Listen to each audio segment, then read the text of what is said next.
Good evening and welcome to CYC News for today, the 5th of October 2014 AD and the 25th of Tut 1731 AM. I'm Angie. In today's headlines, Australia authorises airstrikes on ISIL fighters in Iraq. ISIL has slaughtered 7 men and 3 women in the Kurdish region. 2 explosions in the Syrian city of Homs kill several children. The Egyptian government plans to divide St Makarios monastery by building a road through its center.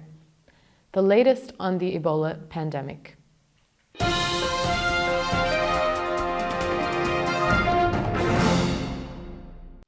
The Australian government has given the go-ahead for Australian fighter bombers to begin airstrikes on Islamic State terrorist group targets in Iraq, according to a report in the Australian newspaper. Subject to final legal agreement, Federal Cabinet has also authorised the deployment of special forces to advise and assist Iraqi forces, Tony Abbott announced. Prime Minister Tony Abbott said the deployment would be lengthy and could take months. He made the announcement after meetings of the National Security Committee and the full Cabinet on Friday.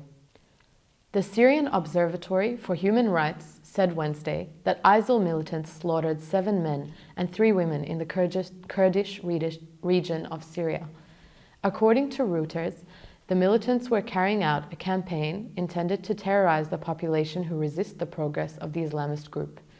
5 anti-ISIL Kurdish fighters, including 3 women and 4 Arab Syrian fighters from the opposition, were detained, and their heads were cut off on Tuesday, about 14 kilometers to the west of the Kurdish city Kobani, which is under siege by the IS organization near the borders with Turkey.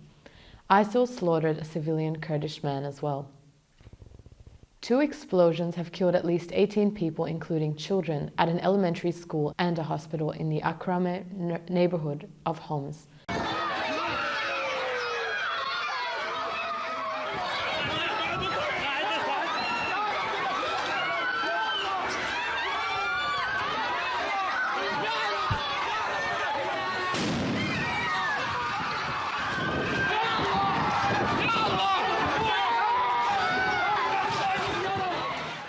Syrian state television reported that official sources in the city of Homs stated that the explosion was carried out by a suicide bomber driving a stolen military vehicle.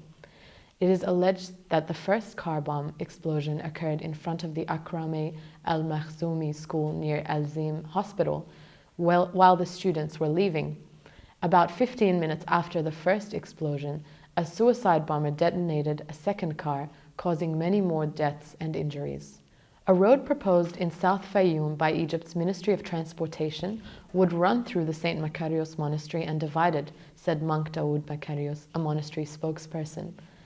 This would mean that passers-by could drive through the monastery at any time of day or night, disturbing the monk's life of asceticism and solitude. The decision for the road was made 1 month ago, according to monk Dawood Makarios. It is expected that the road will be approved that this project will be approved after Eid al-Adha directly. The monastery has called on President Abdel Fattah El-Sisi to stop the decision immediately and swiftly. Monk Dawood Makarios added that maps of the areas around the monastery reveal that there are 2 alternative routes for this project, and a petition has already been submitted by the monastery to the Prime Minister.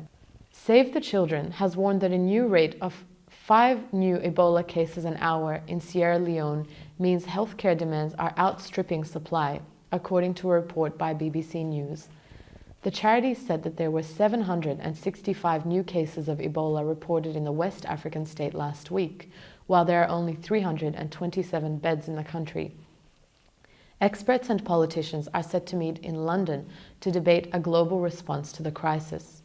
It is the world's worst outbreak of the virus, killing 3,338 people so far. There have been 7,178 confirmed cases, with Sierra Leone, Liberia, and Guinea suffering the most. Save the Children says Ebola is spreading across Sierra Leone at a terrifying rate, with the number of new cases being recorded doubling every few weeks. It is said that even as health authorities got on top of the outbreak in one area, it spread to another. The scale of the disease is also massively unreported, according to the charity, because untold numbers of children are dying anonymously at home or in the streets. And that's all for CYC News today. Stay tuned for more Christian content on CYC. I'm Angie, and from the CYC studios in Sydney, Australia, good night and God bless.